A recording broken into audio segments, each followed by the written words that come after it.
Literally আমার ভয় লেগে যাচ্ছে। ও মাই গড,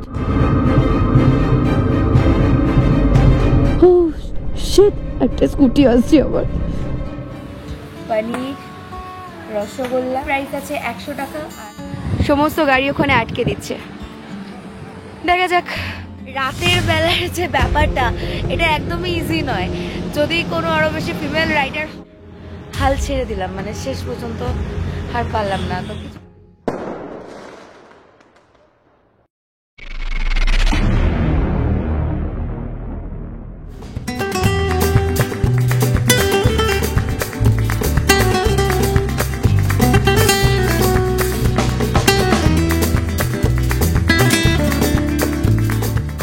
গুড মর্নিং সবাইকে। ঘড়ির কাঁটা এখন বাজে ঠিক 9টা 9, আর এখন আমি আছি পাদামচেনের হোটেল হোমসে। জাস্ট এখান থেকে সিনিক বিউটিটাকে দেখো কত সুন্দর লাগছে। ঠিক এই জায়গায় বসে আমি করছি আজকে ব্রেকফাস্ট। আর তোমরা তো জানোই, তোমরা এখন দেখছো আমার Kolkata to Sikkim solo bike রাইডের এপিসোড 4। ঘড়ির কাঁটায় বাজে এখন ঠিক 10টা 1, আর এই মুহূর্তে কিন্তু আমি পাদামচেন ছেড়ে যেতে চলেছি। দেখতে পাচ্ছ আমার ব্যাগ প্যাকিং কিন্তু সবকিছু ডান, রাইডিং গিয়ার্সও আমি পরে নিয়েছি, এবার জাস্ট বেরোনোর অপেক্ষা। তো চলো একেবারে কথা হচ্ছে মোটো ব্লগিং সেটআপ। এখন কিন্তু সোজা সামনে এগোচ্ছি, আর এখান থেকে একটু জানিয়ে রাখি শিলিগুড়ির ডিস্টেন্স আছে 120 কিলোমিটার। আর কালকে সারা রাত প্রচন্ড বৃষ্টি হয়েছে, প্রচন্ড বৃষ্টি। তো সুন্দর একটা আমি রিসর্টে ছিলাম, যে কি বলবো, মানে সরি হোটেলে, অসাধারণ হোটেল, অসাধারণ।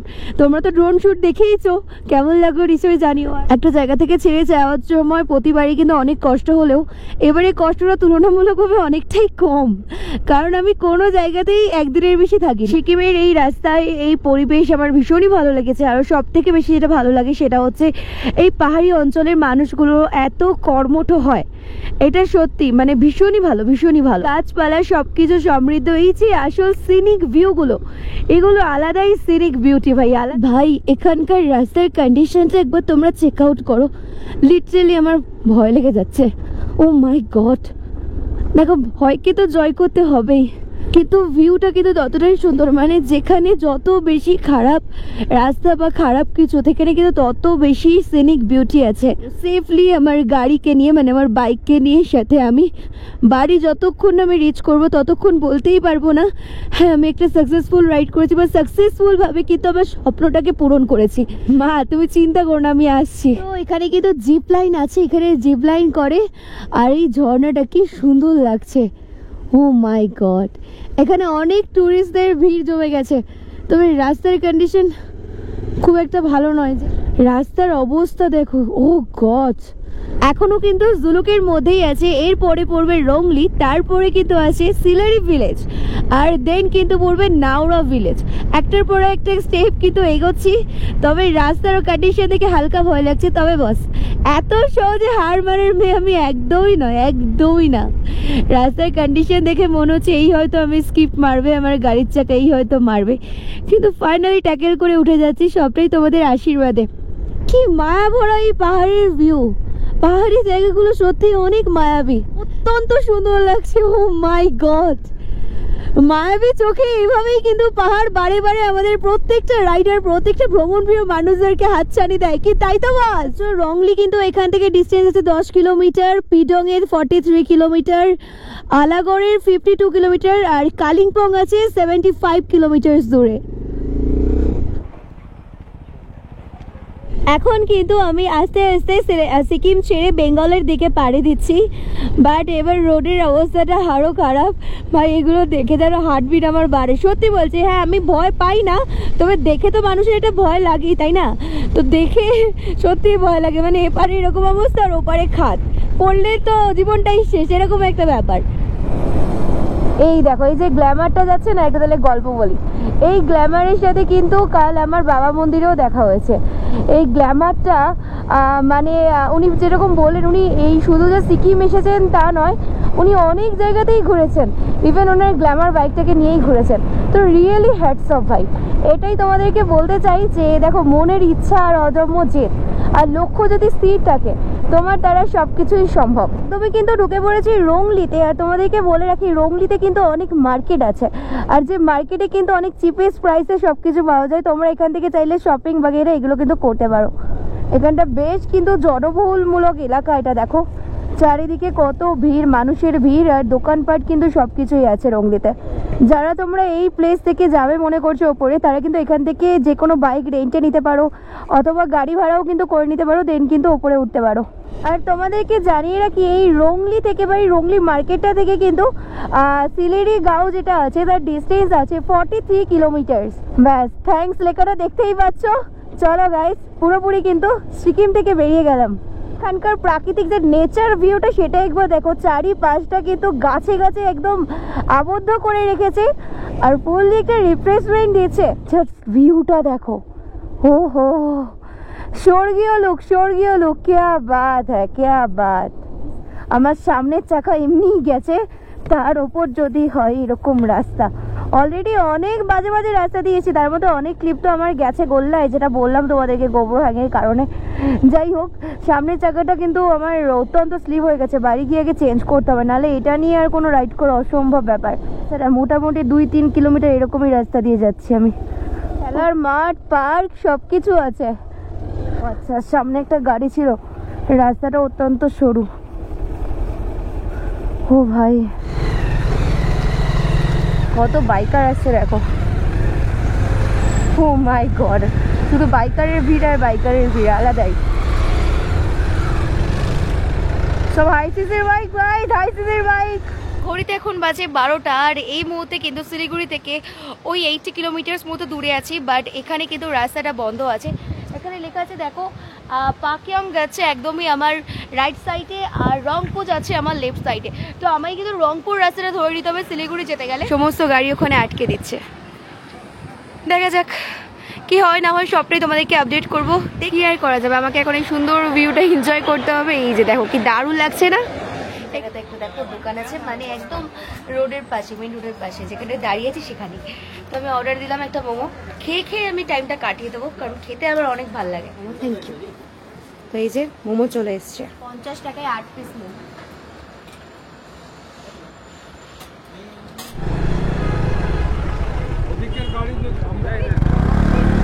হ্যাঁ, থ্যাংক ইউ ম্যাম। ভাই ফাইনালি একটা দাদা অনেকটা হেল্প করে দিয়েছে যে বাইকটাকে ছেড়ে দেওয়ার জন্য। তো ওনার সাথে অনেকটা কথা হচ্ছিল, উনি আর কি 10 বছর কলকাতায় ছিলেন, তো কথাটা বলে উনি বেশ ভালো মানুষ ছিলেন, বললেন আমি ব্যবস্থা করে দিচ্ছি। ফাইনালি বাইক নিয়ে বেরিয়ে গেছি। ঘড়িতে বাজে ওই 12টা 40 আর কি, মানে যেখানে বলেছিল 2 ঘন্টা দাঁড়াতে হবে 40 মিনিট মতো দাঁড়াতে হয়েছে। মানে যে কথাগুলো গত 2 দিন ধরে আমি তোমাদেরকে বলে বলে আসছিলাম যে পাহাড়ের দিকে কিন্তু যখন তখন কাজ হয়, ধস নামে, আর এর জন্য কিন্তু তোমাকে 1 ঘন্টা 2 ঘন্টা 3 ঘন্টা 5 ঘন্টা যায় জমিও তোমাকে ওখানে দাঁড়িয়ে থাকতে হতেই পারে। অধৈর্য হলে চলবে না, মানিয়ে নিতে হবে। আজকে সেটারই আর কি প্রমাণ তোমাদেরকে এই ভিডিওতেই দিয়ে দিলাম, এপিসোড 4-এ, মানে একেবারে লাস্ট এপিসোডে আর কি। তবে একটা কথা বলতে পারি গাইস, যে আমাদের এই পাহাড়ের এদিকটায় না, মানে যে কোনো পাহাড়ি জায়গারই ডিফেন্স লাইনে যে সমস্ত আধিকারিকরা থাকেন আর কি, তারা প্রচণ্ড কোঅপারেটিভ হয়। মানে তাদেরকে একটু বুঝিয়ে বললে বা তাদেরকে একটু ভালোভাবে বললে, রিকোয়েস্ট করলে তারা কিন্তু ছাড় দিয়েই দেয়। খুবই হেল্পফুল হয় আমাদের মতো বাইকারদের আর কি। পাহাড়ে মানুষ যায় অনেক এক্সপিরিয়েন্স গেইন করতে, কিছু অ্যাচিভ করতে, নতুন নতুন জিনিস দেখতে। আমি যা যা ভাবে অফরোডিং করছি ফেরার পথে বা শুরু থেকে এই পর্যন্ত, এর পরবর্তীতে যখন বড় বড় রাইড করবো এর থেকেও আশা করছি কোনো প্রবলেম হবে না। বা দেখতেই পাচ্ছি না যে রাস্তা কোথায়। ও মাই গড, এ ভাই আমি এখান থেকে কি করে যাব? আমার ভয় লাগছে গাইস, আমার ভয় লাগছে, আমি পারবো না। গাইস ভয় লাগছে, মাই গড। ও ও শিট, একটা স্কুটি আসছে আবার। মা মা কি খারাপ রাস্তা। ও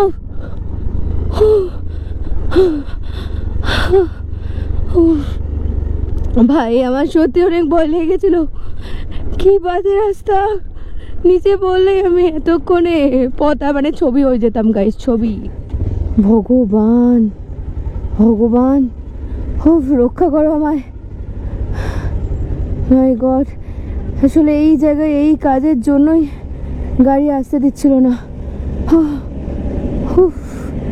তো দেখতেই পাচ্ছ সামনেই আছে একটা সাইনবোর্ড আর যেখানে লেখা আছে NJP 91 kilometre, Darjeeling 58 kilometre, Siliguri 77 kilometre. Thanks for your visit. Hi welcome welcome. এর থেকেই বোঝা যায় আমি কিন্তু ইস্ট সিকিম ফাইনালি জয় করে ফেলেছি।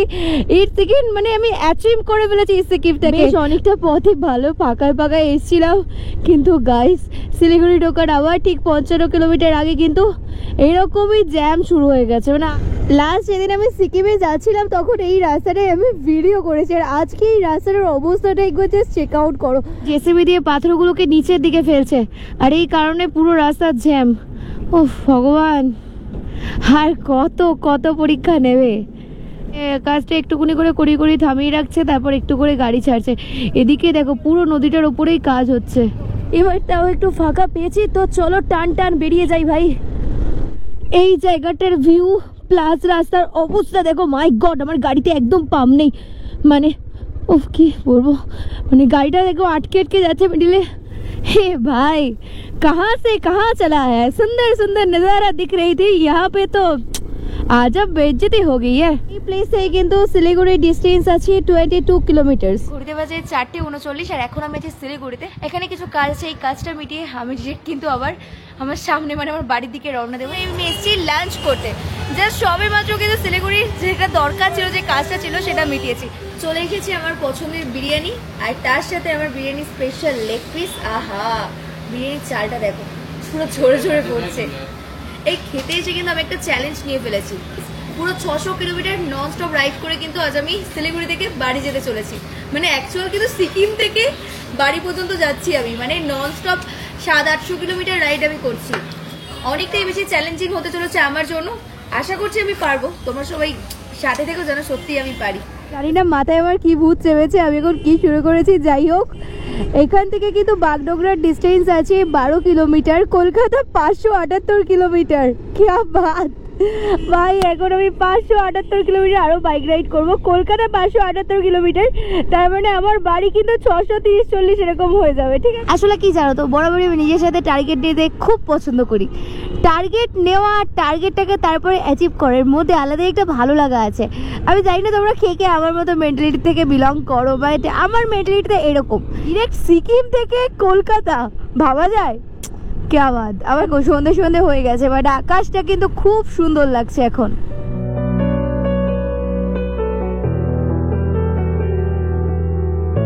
সামনে দেখা একটা সাইনবোর্ড আছে যেখানে লেখা আছে Krishnanagar 92 kilometre, Raiganj 16 kilometre, Purnia 172 kilometre আর মালদা 224 কিলোমিটার। এই বাসগুলো রাতে গাড়ি চালানোর জন্য কিন্তু খুবই হানিকারক। হ্যাঁ, যখন যেভাবে ইচ্ছে এরা টানে। রাতে রাইড করলে হ্যাঁ কিছু কিছু প্রবলেম তো অফকোর্স আছে, বাট একটা ভালো দিক আছে সব কিছুর মধ্যে, সেটা হচ্ছে অনেকটা নিরিবিলির মধ্যে কিন্তু মানে রাইড করা যায়। এ ভাই কে ভাই রং রুটে চলে আসছে, আজব পাবলিক সব। Raiganj 47 kilometre, Malda 123 kilometre.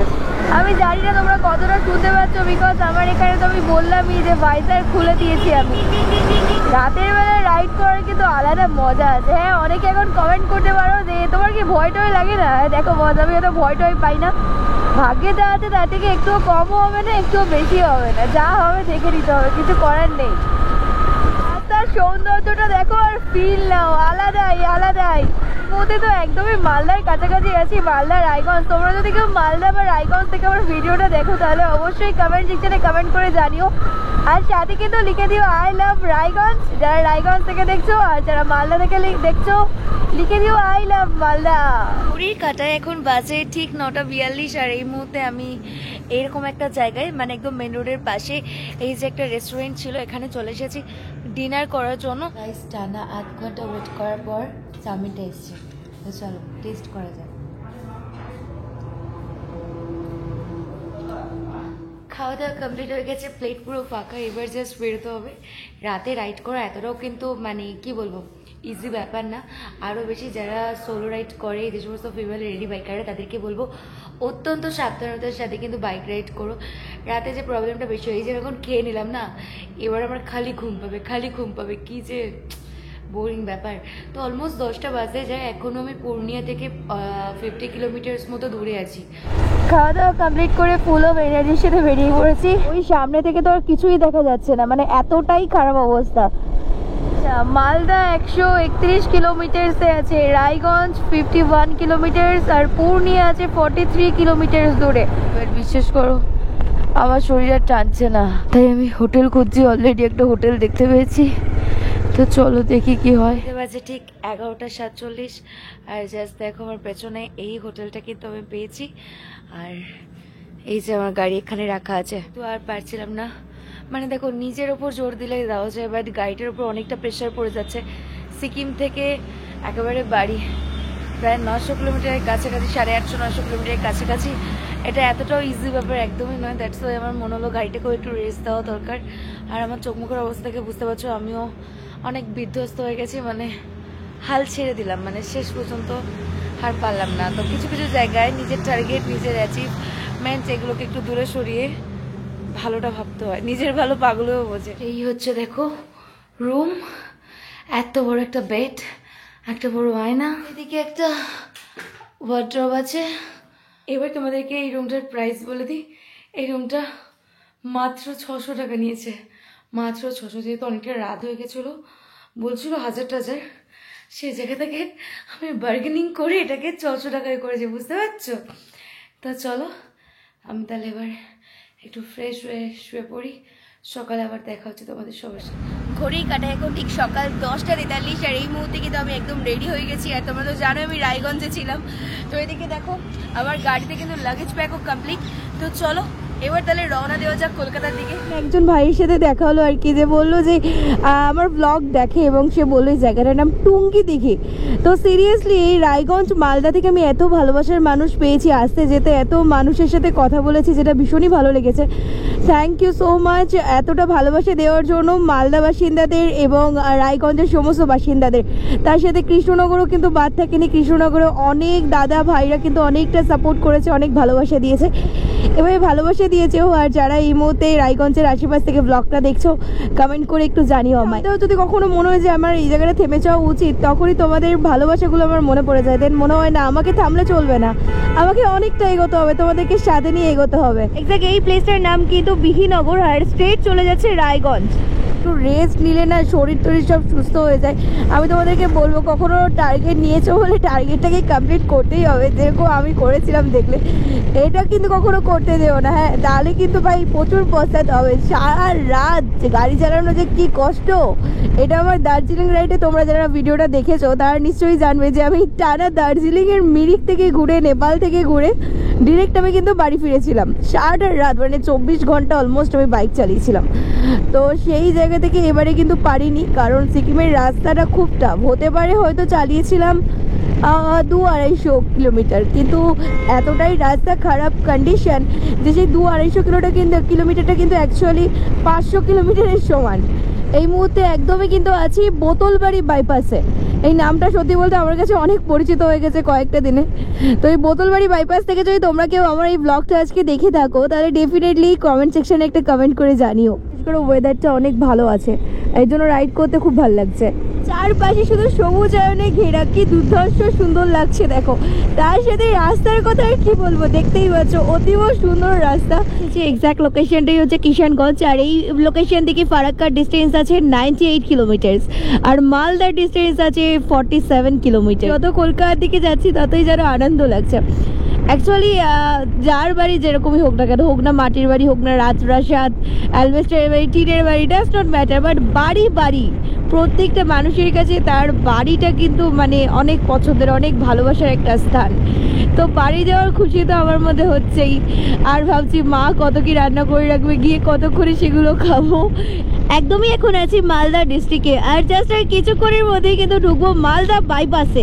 আমার পুরো ট্রিপটার মধ্যে যদি আমি কোনো জায়গার জন্য বেশি ওয়েট করে থাকি, সেটা হচ্ছে কৃষ্ণনগর, মালদা আর রায়গঞ্জ। ভালোবাসা যেখান থেকে পাওয়া যায় সেই জায়গায় যেতে সত্যি আমাদের রাইডারদের, আমাদের প্রত্যেকটা মানুষেরই যেতে ভীষণ ভালো লাগে। একদম ইউটার্ন নিয়ে চলে এসেছি আমি পারদেশি ধাবার সামনে। বড় পার্কিং জোন আছে যেখানে আমার বাইকটাকে পার্ক করে দিয়েছি। তো একদমই দেখো এটাই হচ্ছে পারদেশি ধাবা আর কি। তো এখান থেকেই খেতে চলেছি, পুরোটা একবার তোমাদেরকে দেখাচ্ছি।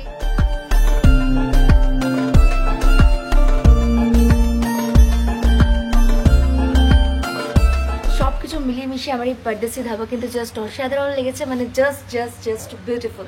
তো পারদেসি ধাবার এবার কি খাবারের প্যাকেজ কি আছে, কত কি প্রাইস আছে সেটাও বলবো। কত খাবার দাবার কি বলবো নিজেই বুঝতে পারছি না। প্লেট নিয়েছে মাত্র 100 টাকা, মানে এটা কিন্তু ভেজ থালির প্রাইস বললাম, আর এতে যদি তুমি ফিস আলাদাভাবে অ্যাড করো তার জন্য প্রাইস লাগছে 120 টাকা। সাদা ভাত, ডাল, তারপরে হচ্ছে টক দই, পনির, রসগোল্লা, চাটনি, স্যালাড, এদিকে আছে আলু ভাজা, একটা সবজি আলু, আর এদিকে আছে একটা ভেজিটেবল চপ, আর এদিকে একটা চিচিঙ্গের তরকারি আছে। আর এই জাস্ট মাছটা অর্ডার দিয়েছিলাম, এই হচ্ছে মাছের সাইজ। এটা গোটা চারাপোনা মাছ আছে। ঘড়ির কাঁটা এখন বাজে 1:21, আর এই মুহূর্তে কিন্তু খাওয়া দাওয়া করে আবারও কিন্তু আমি টান উত্তেজনার সাথে বেরিয়ে গেছি বাড়ির উদ্দেশ্যে, মানে কলকাতার উদ্দেশ্যে। কিন্তু আছে কালিয়াচক বাজারে, আর এই জায়গাটার জ্যামটা একবার দেখো ভাই, গরমে সেদ্ধ হয়ে যাচ্ছি, তারপরেও জ্যাম কোনো মতে কমে না গাইস। এতটাই গরম যারা হাই করছে, 2-4 বোতল জল আমি এমনিই খেয়ে নিচ্ছি। সামনেই আসছে ফারাক্কা, দেন কিন্তু ঢুকবো বহরমপুরের দিকে। আর আকাশে হঠাৎ দেখলাম যে মেঘ দেখা যাচ্ছে, কেন জানি না, হয়তো আমার কথাটা শুনে ভগবানের একটু দয়া হয়েছে আমার ওপর ভাই।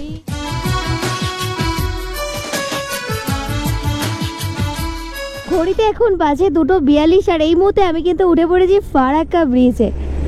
লাস্ট যেদিন আমি সিকিম যাচ্ছিলাম সেদিন কিন্তু ওয়েদারটা অনেক ভালো ছিল, মানে ঘূর্ণিঝড় হচ্ছিল। আজকে ঘূর্ণিঝড় হচ্ছে না ঠিকই, তবে ফারাক্কা আসলে একটু আগে থেকে কিন্তু সেই যে সূর্যের তাপ, সূর্যমামা একটু মানে থেমে গেছে, আবহাওয়াটা একটু ভালো লাগছে।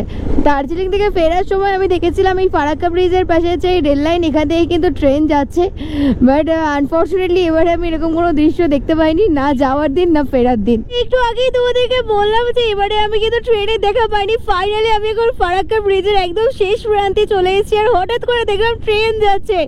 ক্যা ভগবান ক্যা দিখা দেই, হায় হায়। গাড়িগুলো লাইন দিয়ে যাচ্ছে, আর ওদিক থেকে সিভিকরা, পুলিশরা কিন্তু হুইসেল দিয়েই যাচ্ছে। কত গাড়ি, বাপ রে বাপ। কে আছে গাড়ির ভেতরে এখনো পর্যন্ত বুঝতে পারছি না, তো কিছু হয়েছে হয়তো। প্রচুর আর্মি একদমই কিন্তু ঢুকে পড়েছে মুর্শিদাবাদ ডিস্ট্রিক্টের বহরমপুরে। এই বহরমপুর এরিয়াটা কিন্তু প্রচণ্ডই বড়, মানে প্রচণ্ড মানে অনেকটা বড়। এটা কভার দিয়ে আমি চলে যাব ডিরেক্ট কৃষ্ণনগরের দিকে, দেন ওখান থেকে আবার মধ্যমগ্রাম, তারপর কলকাতা।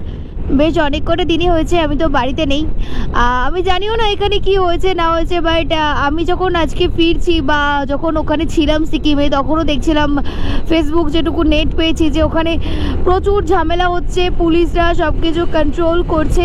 বাট আজকেও আমি যখন বাড়ি ফিরছি তখন দেখছি এরকমভাবেই সব আর্মি মিলিটারিরা সব মানে র্যাব বড় বড় গাড়ি নিয়ে দাঁড়িয়ে আছে, বাস পুড়িয়ে দেওয়া হয়েছে, সেগুলো রাখা আছে পাশে, গাড়ি পুড়িয়ে দেওয়া হয়েছে। আমি জানি না, তবে আমি এটাই বলতে চাই, দেখো ভাই, হিন্দু মুসলিম ভাই আমি কোনো কারণেই কখনোই চাই না যে হিন্দু মুসলিমদের মধ্যে গন্ডগোল হোক, সবাই একসাথে আমরা মিলেমিশে থাকবো, এটাই চাই। আর আমি যতটা দেখলাম বহরমপুরেই বেশি পুলিশ ফোর্স বা আর্মি ফোর্স। তো তোমরা যদি কেউ বহরমপুরে থেকে থাকো বা বহরমপুর থেকে এই ভিডিওটা দেখে থাকো, তাহলে আমাকে একটু কমেন্ট করে জানিও যে আসল ঘটনাটা কি ছিল বা কি আছে। সূর্য ডুবে যাচ্ছে, আর এদিকে দেখো কলকাতার কাছাকাছি চলে এসেছি। কলকাতার মতো 222 কিলোমিটার, রানাঘাট 121 কিলোমিটার দূরে। ক্যা বাত। ধরে নিয়েছি বহরমপুর বাইপাস, আর যাচ্ছে এখন কৃষ্ণনগরের দিকে। বলছি কেউ আছো নাকি বহরমপুর থেকে বা কৃষ্ণনগর থেকে, থাকলে কমেন্ট করো বস। আনন্দে আমি এখন উড়ছি বাড়ি যাওয়ার খুশি বস। মাকে ফোন করেছিলাম, মা বলেছে আজকে চিকেন হয়েছে, গিয়েই খাবো। ফাইনালি গাইস, কলকাতা এখান থেকে আর মাত্র 100 কিলোমিটার দূরে, আর কল্যাণী মোড় মাত্র 47 কিলোমিটার দূরে। সত্যি বলতে এবার একটু স্বস্তি লাগছে গাইস। তবে একটি কথাই তোমাদেরকে বলবো, তোমরা যখনই কোনো বড় ট্যুর করবে, যে তোমরা না রেস্ট নিয়ে রাইড করবে, এটা তোমাদের জন্য বেস্ট হবে, বেস্ট। একদমই আছি বড় জাগুলিতে, মানে আর কিন্তু পাটুলি পৌঁছাতে 33 কিলোমিটার বাকি আছে। বাট হঠাৎ করেই মানে ঝড় শুরু হয়ে গেছে, মানে ঝড় উঠছে দেখো চারিদিকে, মানে কি অবস্থা, সবকিছু উড়িয়ে নিয়ে চলে যাচ্ছে। আমি জানি না কত দূর কি যেতে পারবো আজকেও, আমার আর মাথা কাজ করছে না। মানে জাস্ট কিভাবে গাড়ি যেন টলিয়ে নিয়ে চলে যাচ্ছে, মাই গড, মানে কিভাবে গাড়ি যে দোলাচ্ছে, গাড়ি যে স্টাইল নিতে পারছি না, ভাইজারটাকে কোনোভাবে খুলে রাখতে পারছি না, মানে চোখের মুখতে এসে মানে ধুলো বালিগুলো পড়ছে, কিভাবে ঝড়টা টার্ন নিচ্ছে একবার দেখো। এতক্ষণ শুধুমাত্র ঝড় হচ্ছিল, বাট এখন বৃষ্টিও স্টার্ট হয়ে গেছে, আর ঠান্ডা তো ভীষণ হারে লাগছে, সেটা বাদই দাও। এই যে বৃষ্টির ঝাপটাগুলো না পুরো মুখে একদম চাপাট চাপাট করে লাগছে ভাইজার খুললেই, আর ভাইজার বন্ধ করলে যেন আমি সব ঝাপসা দেখছি। জোরে বৃষ্টি শুরু হয়ে গেছে, প্রচন্ড জোরে বৃষ্টি হচ্ছে, প্রচন্ড জোরে। এই টোল গেটটা ক্রস করছে কিন্তু কোথায় গিয়ে দাঁড়াবো বুঝতে পারছি না। ও ভাই এখানটায় দাঁড়িয়ে যায়। ও রাইট সাইডে আছে আর কি মধ্যমগ্রামের ডি বাবি বিরিয়ানি। এই যে নিয়েছে আইটিসি রয়্যাল বেঙ্গল, কিন্তু বিশ্বাস করো শরীরের কন্ডিশন আর যেন পারছি না এরকম একটা অবস্থা। তবে আমিও বস হাল ছাড়ার মেয়ে না, যাই হয়ে যাক না কেন বাড়িতেও ফিরবই। উত্তেজনা আমার কখনো কম হয় না। চিল চিল, জীবনে অনেক প্রবলেম আসবে, অনেক কিছু হবে, কারণ রাইড করলেই একমাত্র বোঝা যায় আমাদের জীবনের সমস্যাগুলো অতীব ছোট, আরও অনেক বড় বড় সমস্যা আসে। ঠিক আছে, কল্পনা জগৎ থেকে বেরিয়ে বাস্তবের জগৎ দেখতে হলে বস রাইড করতে হবে। ফাইনালি গাইস আমি পাটুলি চলে এসেছি, তোমাদের আশীর্বাদ ভালোবাসাতে আমি পেরেছি। ঘড়ি কাটে এখন বাজে ঠিক 11:32, আর এই মুহূর্তে আমি কিন্তু বাড়িতে চলে এসেছি। হ্যাঁ, এবার আমি বলতেই পারি আমার কিন্তু কলকাতা টু সিকিম সোলো বাইকের ট্রিপটা সাকসেসফুল হয়েছে। আর তোমাদেরকে আমি যেটা বলেছিলাম যে আমার এই কলকাতা টু সিকিমের টোটাল খরচ কত হয়েছে, আমি যেটা ফুয়েল চার্জটা তোমাদেরকে বলি, আমার কিন্তু টোটাল ফুয়েল লেগেছে আসা যাওয়া মিলিয়ে ওই 4000 সামথিং মতো। তো আমার আজকের ভিডিওটা আমি এখানেই শেষ করছি। ভিডিওটি ভালো লাগলে অবশ্যই লাইক কমেন্ট আর শেয়ার করে দিও, আর আমার চ্যানেল নতুন হয়ে থাকে চ্যানেলটি সাবস্ক্রাইব করে আমার পাশে থেকো। দেখা হচ্ছে নতুন ভিডিওতে, ততক্ষণের জন্য সুস্থ থেকো, ভালো থেকো।